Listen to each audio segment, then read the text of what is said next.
You get more due process protections when facing a couple months in jail than you do when facing losing your kids forever.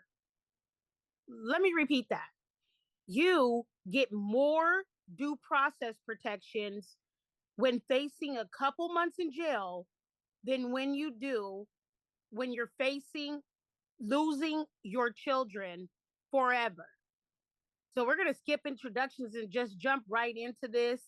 I'm reading from an article that you got to look up called In Child Welfare Cases, Most of Your Constitutional Rights Don't Apply. So, as you can see, this is the topic of the conversation, and we're just going to jump right in. Right. So, right? So, what do you think about the fact that a person facing criminal charges gets more due process protections, constitutional rights, than when parents are facing losing their children forever? That's intentional. It's absolutely intentional. And one of the main things that fuels the systemic issues with the child welfare system, especially for Black parents. Right. So, there's really no standard that applies. I mean, because if you're talking about not having your due process, like the Fourth Amendment, even, right? Searches and seizures, people coming in your home, doing what they want, looking around, and asking your children questions without your permission, all of those things. When we think about our constitutional rights as parents over our children, and to think that those go out the window and the state has the authority to do whatever they want to do, right? Who gave them that authority? Why do we continue to even allow, as a society, them to have so much power? It's Yeah, systemic. It's systemic. And when you say they have the power to do what they want, they do it under the guise of reuniting families, hmm. of giving families the tools that they need to overcome any kind of internal challenges. And one of the biggest things that is funding this machine that's actually causing more harm than good to families is how um, they're working under the guise of uh, advocating and protecting families from domestic violence. They get all of these surveys. They go around to the poor neighborhoods, the Black neighborhoods, and they keep questioning people without any solutions. We don't get access to those surveys. They take those surveys and get funding. So then what we're talking about is a policing system that's not policed, right? That has the authority to enter a home, accuse parents of wrongdoing, conduct searches and interrogations, use what they find against parents in the court with a state attorney. The accused can face punishment, often, meaning that they're having their children removed indefinitely. So they're alienated from their children. And that just continues to go unchecked. Oh, and it gets even deeper. It gets even deeper. We have families who have their children removed. And according to the state regulations, the department is supposed to reunite, the families within 24 hours after removal.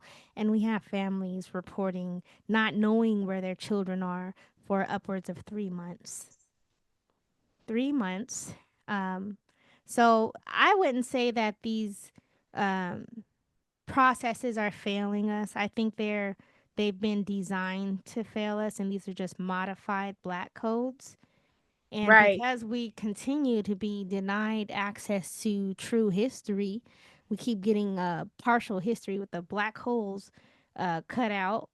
Um, it's just going to be a repeating pattern. That's why our history is banned, so we can't recognize patterns and consistent failures of Black people. Right. And all of this is done. You talk about reunification. All of this is done under what is referred to as CAPTA. And so, for those of you that don't know what CAPTA is, CAPTA is the Child Abuse Prevention and Treatment Act, right? Which is a federal law that was enacted in 1974 to supposedly address child abuse and neglect. But I haven't met one parent who has come in contact with the child welfare system that agrees with their tactics and what they do. That is believe in under the belief that the child welfare system is there to protect children, right? I mean, Right. and these things tend to rear their ugly head. Every once in a while, you'll see an article here and there where, there's accusations about child welfare services, trafficking children, harming children, placing children in harm and keeping them in harm, taking them from a loving and caring family, right? Oftentimes, we see the reunification is supposed to go to next of kin. That doesn't happen. They usurp the parents' rights or, put things in writing that parents don't understand their rights or even don't even give them anything at all. No rights. Just No take check. their children. No checks and balances. No auditing. The departments that are put in place to oversee these departments that are failing us are also failing, and this is the very essence of systemic. I'm gonna go ahead and say systemic racism, since we can't say it over here in this neck of the woods. Um, I guess these days it's blasphemous to say Black diversity, um, underrepresented, but that's pretty much what it is. You fix the worst, you fix the most vulnerable populations, then you solve bigger problems, and that's where we are with the child welfare system that was designed to fail poor and Black families, especially right here in Southern California. I'm gonna call this town Cantaloupe Alley. Okay. Not the cantaloupe. In What the Cantaloupe, cantaloupe do? The cantaloupe didn't do nothing. I'm gonna call it Cantaloupe Alley. It's 1950s Mississippi, right smack here in Cantaloupe Alley, Southern California, where there's more deep-rooted racism and racial incidents, especially in schools, than the Deep South. Right. Um, with California being the fourth largest economy in the world, you would have thought we'd have more eyes on the West. But here we are, 2025. You got everybody worried about some Project 2025, which been going on for the past couple of hundred years, just under different names. And I'm actually a little bit more appreciative that there are more actions against us out in the open where we can see them. Um, but the biggest thing that we can do to fix racial issues and systemic issues is look at education and our failing child welfare systems. So the child welfare system is essentially an extension of the slave patrol, Right. otherwise known as law enforcement, right? And the origins, thinking about how we see the data, because there are reports that detail what you're saying. Right. There is a you know report titled Examining the New York Child Welfare System and Its Impact on Black Children and Families, that looked at the disparate involvement of Black families in mandatory reporting, investigative and removal practices, and the result in substantial and immediate and long term harms for Black families and their communities, right? So we know that there are reports, and this report came out in 2024, so that's very new. Well, that's another thing too. Who did the report? The U.S. Commission on Civil Rights. Okay, I'm letting you know right now that whatever they put out, it's actually worse. Um, Right. but it's good to have some data, but we're often prevented from collecting quality data, and they do pick token black faces to be the faces of the black community that have no business being so. I just want to throw that in.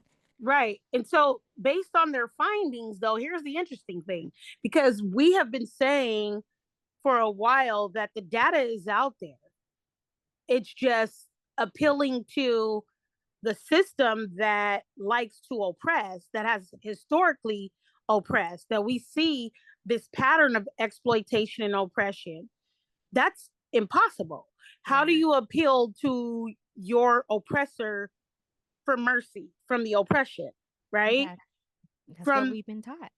well, that's Stockholm syndrome if we believe it. And so, based on the findings, the recommendations and consideration, one of the things that was noted was a federal amendment to CAPTA, to the legislation that I just mentioned, Hmm. right? How serious did Congress take that, um, as far as that recommendation to amend CAPTA? People have been advocating for that around, but I need people to understand that reforms mean that they're going to reform what they've already been doing. Right, And if the foundation of what they've already been doing is biased and corrupt, wicked as hell, right. right? Why would we want that reformed? Why would we want that formed all over again? So then it becomes cosmetic reform, right? We were Yeah, talking about that earlier. superficial, Mm-hmm. superficial. Yeah. And then, like you're saying, the faces of the cosmetic reform are gatekeepers, Gatekeepers oppressors. of the dreams. Uh-oh. Gatekeepers of the dream, right? And so when you're in the community, and all of us to some degree have experienced one way or another the harms of the child welfare system, or known someone that have been heavily impacted by it, but because of what you do as a super activist, Ha! I'll take that. Put that on a right? shirt. Right? um what are the kind of devastating impacts that you see? First of all, talk about the violations though, and then the impact. Okay, talking about violations, just even acknowledging them, pointing them out, pointing out retaliation from parents who file complaints. You are a community pariah. Um, and that's pretty much what you got to expect fighting for human and civil rights. Um, just from what I've seen here in the Cantaloupe Valley. Again, 1950s Mississippi is right here in Southern California. Yep. I see everything that I've seen traces back to administrators, which are typically, I'm going to go ahead and say it because I'm unapologetic, um, either uh, barely qualified or poorly qualified white men, or a token black face that's not qualified, not really invested in the disparities. You have all of these organizations getting paid, even law firms, nonprofit law firms, paid to represent families, and they don't even respect them enough to look at them in their eyes or even speak to them between hearings. Families are reporting they are having hearings take place at the courthouse, the juvenile courthouse, without even knowing about them.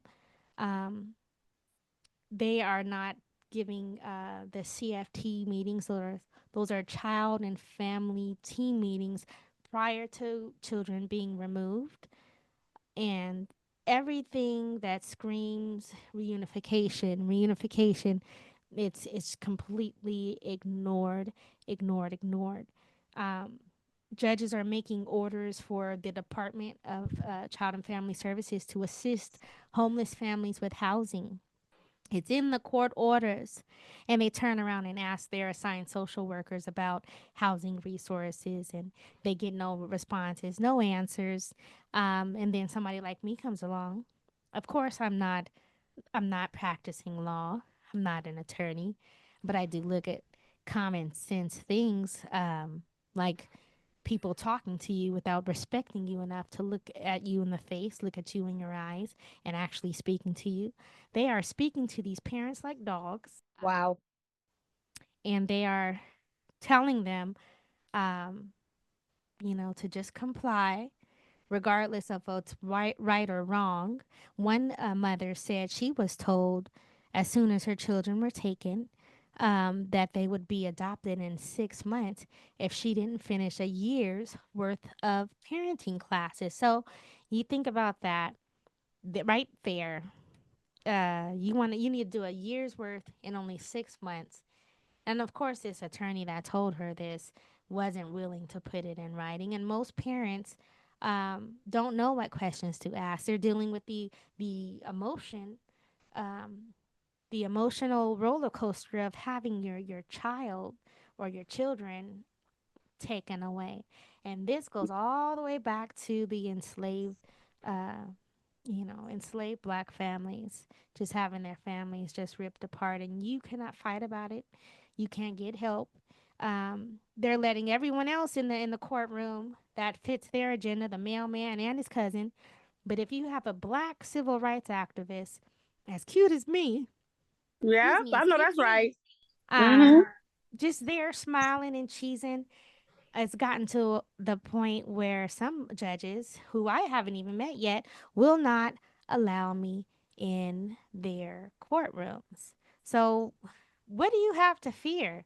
If you can't allow a civil rights, an educator, a credentialed educator at that, a child care provider, if you can't let somebody who's connected with the black community into the hearings of the black community, what are you trying to hide?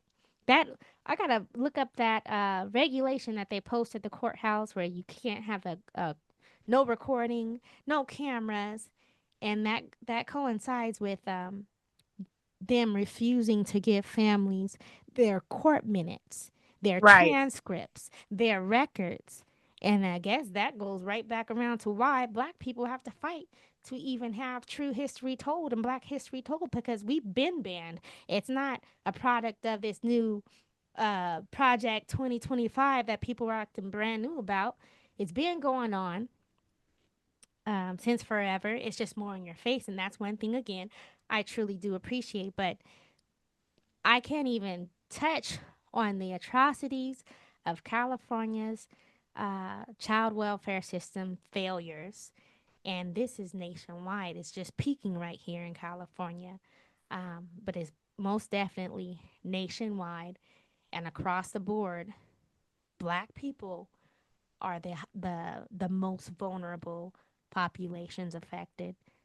And even if you are not impacted by this right now in some kind of way personally, like it hasn't hit your home, you should pay attention because you don't know when it will, if it will, right? And don't wait until after someone's at your door saying that they need to investigate, look in your refrigerators and your cabinets, question your children until you have this understanding.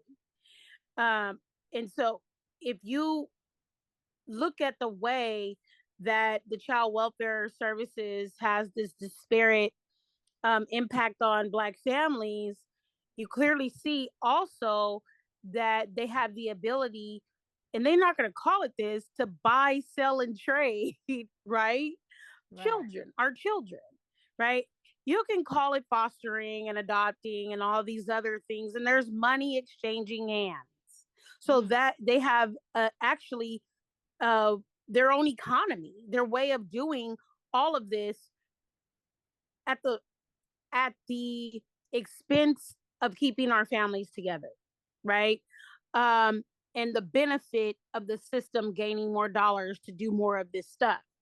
And then if you look at even the fourth, fifth, and sixth amendments in the Bill of Rights, let's go back to that again. The constitutional fundamental rights that this country lauds and say that people have. When it comes to child welfare systems and services and agencies and enforcement with state attorneys, those rights seem to go out the window. Like, for instance, the right to remain silent, the right to a jury trial, the right to face your accuser, right? Those are recognized even under criminal law and enforced by courts. But in child welfare, it's like that idea of being innocent until proven guilty, or even the standard that guilt has to be proven beyond a reasonable doubt doesn't apply, and it doesn't apply in the family courts either. A lot of people, talk about, I have this evidence that the family courts needs to see, but the family courts operate under a preponderance of that evidence, meaning the judge can look at your evidence and then look at the other side's evidence, and if he believes them 51% and you 49%, guess what? They win. That's what a preponderance looks like. It's not a jury trial where, you have the ability to challenge your accusers, bring forward evidence and witnesses, and all of these things. I noticed that 51%. And I'm just gonna be just transparent. I Mm-hmm. happen to have been suspended from state employment twice, and just like you said, um, I even had union attorneys. And I'm just thinking about how these parents are using these court appointed attorneys from these janky ass nonprofits. But everything that you said, wouldn't you think that at least the attorney would attempt to explain this to these parents? What is to be expected? They literally tell them the opposite. Hmm. They literally tell them the opposite. Of course, they don't know to ask for anything in writing. They want an advocate there, and they're told, "Oh, can't speak to you with an advocate because it violates client confidentiality." So they do want to lie to these families confidentially, just like um, the janky ass officers want to confidentially whoop someone's ass with the body camera off. That's where we are. We are being Right, denied due process. right. And what about, unlawful searches and seizures, warrantless searches and seizures, right? It's like thinking about, even when parents say, I don't want to talk to child welfare services. They really don't have the right to they can reject them, but trust and believe they'll be back. Right. And they'll keep coming back, and they'll bring law enforcement with them, and they just don't stop. So do you really have the absolute right to say, um, I want to remain silent? Right? Because that remaining silent typically leads to your children being taken away. Well, that And that even talking, can lead to your children taken away. It's like you're damned if you do and you're damned if you don't. yeah, it's a catch 22 too. Um, Even being silent, I'll go off of that. Being silent means they can just present anything, and because you didn't say anything against it, it was accepted. And just like you said, when you do say something, it can be used against you. So we really have no counsel. And it often comes down to a family having any money for a decent attorney, and it's still a challenge within that. Having an attorney just taking your money, still not fighting for you in court, still not allowing you to speak. And that's a lot of parents out here in the Cantaloupe Valley are reporting that they are not allowed to speak in the hearing. So, what is a hearing for? Especially with a lot of these families saying that they walk into the hearings and they can already tell that a decision was made before they walked in. Well, Why are, whoa, that speaks of bribery and corruption. well, that and So, it's a norm. It's easily right, verifiable, but again, these parents can't even get their case files when they request them, and all of a sudden, these judges are sealing these cases. absolutely. I mean, I've experienced sealed cases happening. And so when you think about the way that court is set up, right? And the fact that they don't even have a public jury trial. A lot of times they say that, you know, these trials are not open to the public, or they can't have a public trial because they're talking about minor children. But the Right. state can have, all of this access and all of this power. to alienate parents from their children, Right. and the public doesn't know about it. So then when we go and talk about it in public, everybody thinks like, no, it can't be that bad. Or, you know, that sounds like a conspiracy, or somehow we're talking cryptic to them, right? Well, here's the thing, a conspiracy or whatever, conspiracy my ass, look it up. And because we don't have enough people learning how to do quality research, what did you say this we were focusing on? That cosmetic uh Cosmetic reform. okay, right there, right there. Reform, cosmetic reform, it's going past the face, going past that first level of what you see, you know, and dig for the truth. Make that effort, and that's not made enough. With what's happening repeatedly with our failing child welfare system, it's out of sight and out of mind. But you also mentioned something about people not directly being impacted, but just like you said, these children changing hands, that's money being exchanged. Yep. So, um, what is it, 150,000 each child each year that's put into the system? Get all these janky attorneys paid, and then they don't even document what they're being paid for. Again, these parents are saying they don't hear from their attorneys for sometimes months at a time, weeks at a time, months. They don't and then they might say something on the way into the courtroom right before a hearing. And I'm pretty sure that they're getting paid for a lot more than that. Every single phone call, uh, they get paid for it. And isn't there a way for parents to ask for any kind of documentation on how much their attorney's been getting paid? Maybe we need to start having parents do that. Right. I mean, they should be requesting their work product from that attorney, Work product, my asking ass. for their full case file and then the work product. And you know what? If you really think about it, like people always want to throw out, oh, well, why don't you just complain to the bar? Well, when's the last time you saw a lawyer actually be receive a consequence from a bar association? When's the last time that you have seen a judge actually get indicted? You know, um, Let me check the Tubi TV right. specials. So, and so it's like, why direct people to do things that are not productive or effective? I want to break down cosmetic reform because it refers to surface level changes made to give the appearance of improvement without addressing the underlying problem. Right. Here's the caveat, especially within corrupt systems. Um, it's just rebranding, like you had mentioned before. 2025 is not nothing new. It's just rebranded, Right. repackaged, right? And everybody starts getting all upset because they think it's something new, It's and that cycle. they haven't. CRT, Yep. DEI, uh, what was it?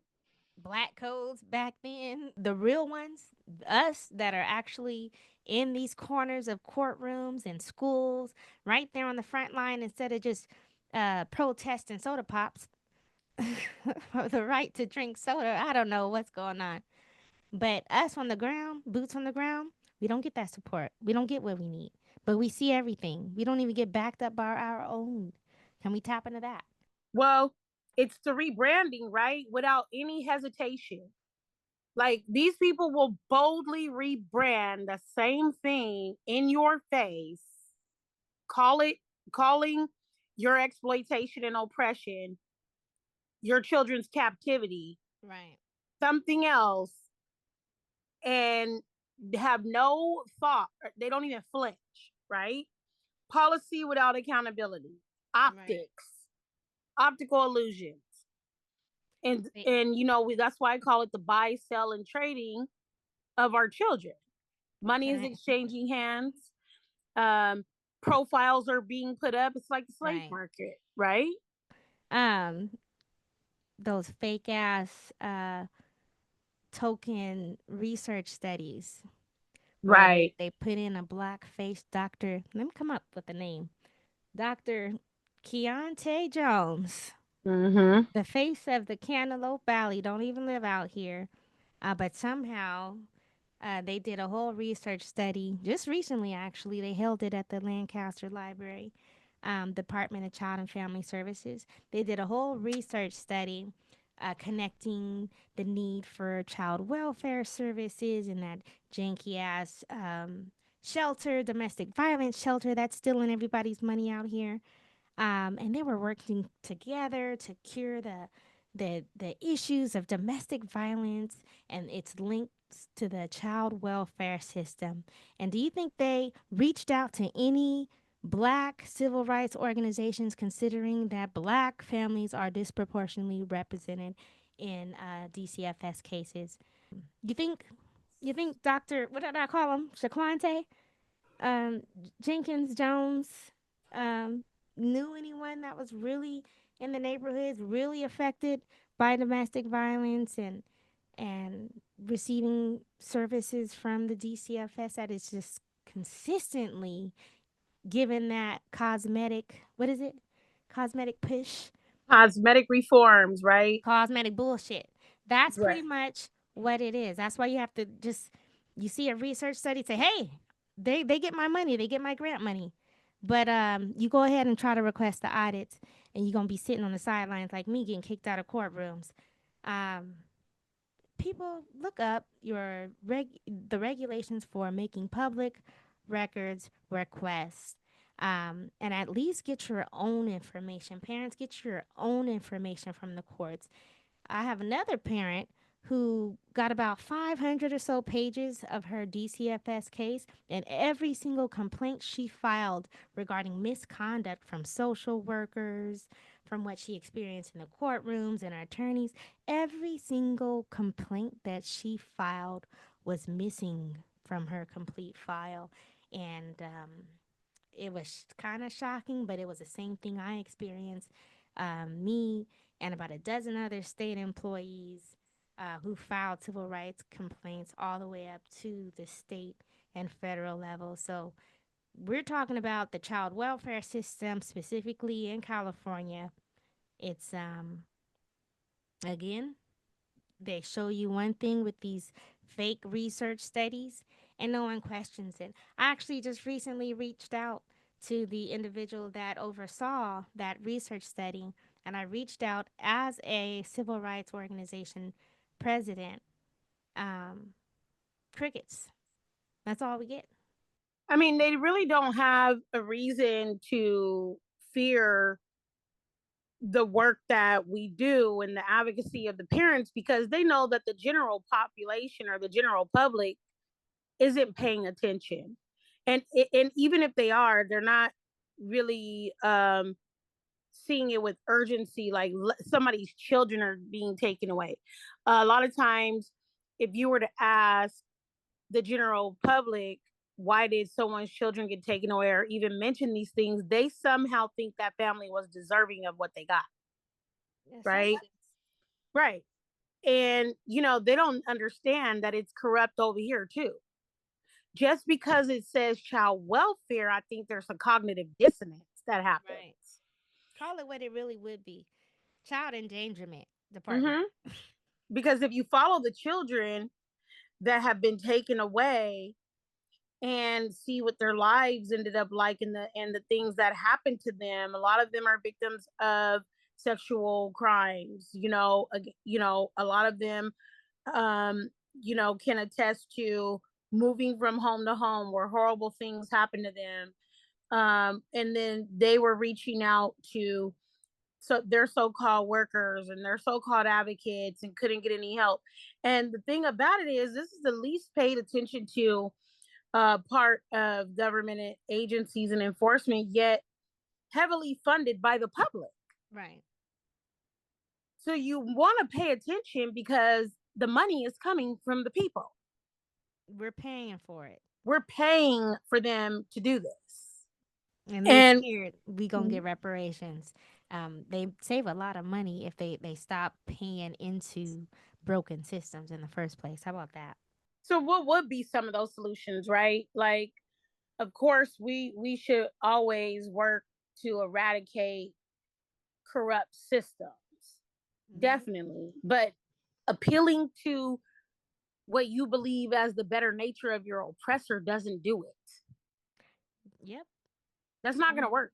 How many generations have tried that and, it has failed? The more that past generations have asked for reform, the more repression that they actually got, right? So we're at a precipice where that's not an option. Us appealing to something that we believe about our oppressor having a better nature is not going to work. So, right. what can we do to fortify ourselves and our communities? Um, you know, We know that. We know the answer. We know the answer. I Um, think the first step, though, is for people to understand, because how many parents come to us and they had no idea that this was happening until it happened to them, right. right? Didn't keep records, don't have anything in writing. Like, just think about that. Nothing. Where's the evidence? Then you get the parents that have more than abundant. Happened to me, And right? it's still ignored. And are still ignored. Happened to me with my granddaughter, my daughter's case. I think this first step is that if you're a parent, you really need to document everything. Keep your own file, keep your own record, even if it's school stuff. Don't entrust that to the system, because a lot of times you'll find in these situations that your rendition of what happened is not the system's rendition of what happened, and there are narratives that are being created through all of the records that they're keeping, and then they will paint a story that you'll say isn't true, but you don't have any proof of that besides your word and their codification, right? Against their codification. So start to document everything, keep your own records. And then the second thing for me would be for you to look up the rules, regulations, and laws that apply to child welfare systems and education federally and in your state, right? Don't wait until they're knocking on your door. Don't wait until the school decides to make that call. Right. Don't that by then it's too late. They've already concocted their story, their plan, working together, and are gonna, outnumber you, and they can out bankroll you. Right. So at that point, it's like you're gonna be trying to play catch up, and their narratives already gonna be created and before a judge. So Yeah. document everything, look up the laws, your rights, if you believe you have some, I mean, the superior right that you can have in the US, since it's bound by the Constitution when they feel like it, right, Right. is that constitutional law. But natural law, the fundamental right to parent, is what we're arguing about. How do these people have the authority? But understand what you do have, so that way you're quick to act, because these things move fast. Like we said, you know, um, somebody was threatened, like you said, Mm-hmm. somebody was threatened that if they didn't do something in 6 months, their child will be adopted out. Yes. You So know, I'm waiting gonna go to right that, back. I'm yeah. gonna go right back to what you were telling parents to do about documenting everything and just looking up laws for yourself. Do those two absolutely fundamental, critical things. But I'm gonna add on the ratchet. Mhm.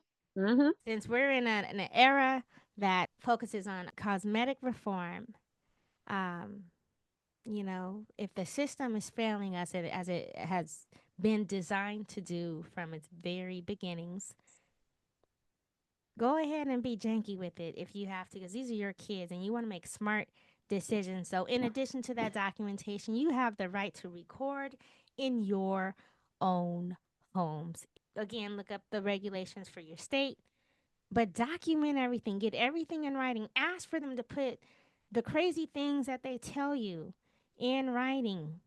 It's okay to ask for these things. If they're unwilling to, then they're likely lying to you. And all you need is about 50 minutes of footage to slap your own documentary on your own story if nobody else is hearing you on one of those free platforms. Tubi, whatever. Is it black owned? Can I say Tubi? I don't know what's black. I don't know if Tubi's black owned. Find your favorite black format if you can, and just get your own help, you know. And I think that we're conditioned to fight by ourselves, and that's why it's even more critical to stand together, stand with organizations, support the organizations you know are actually, you know, grassroots. Yeah, um no, the ones that are actually doing the work. Stop right. supporting these name only cosmetic reformers, because if you have cosmetic reform, you have to have the cosmetic reformers too, Listen to right? this queen of codification. Listen, stop supporting these name only organizations that are ambulance chasing, parachuting in, doing Yes, nothing, getting personal. saying long prayers Ooh, that don't even translate into action, thoughts and prayers. thoughts and prayers. Stop reaching out to them. They're not going to help you, right? Or just reach out, document them, how they help you, and keep reaching out to others. Don't stop. Don't go in circles. These are your babies. Yeah, So find the real ones. Hint, hint. And help the real ones too, because those of us who are on the ground, they're coming after us hard. of Uh, course. so you know, it would be nice to see, you know, that real black collective. One of those solutions that we're gonna work our way towards is that self-sufficiency. You know, we know that when left alone we thrive. Look at Tulsa and all the other black wall streets. um, and we have to find a new way to thrive. Protect your children, keep them safe. You can't assume that, the neighbor is safe. When you send them outside, supervise them. Don't stop letting them go in the stores and places alone. We're not in an era where children can just play outside and be safe. Right. You see children on a daily coming up missing, people talking about trafficking, people talking about missing children, never to be found. Some of them have been found unalive, Mm. children being hurt and mistreated in places called schools. Mm-hmm. Protect your children by any and all means necessary. And so we will talk to you guys more about this. This is a topic that at the current time seems to be unending, and we'll bring specific cases to the forefront as well. Until next time, Until next time. So I wish we had some kind of good exit slogan. keep your children safe. Keep it classy, San Diego. No, is that one taken? I mean, I don't know. This could go all over the nation. So that's it. We good.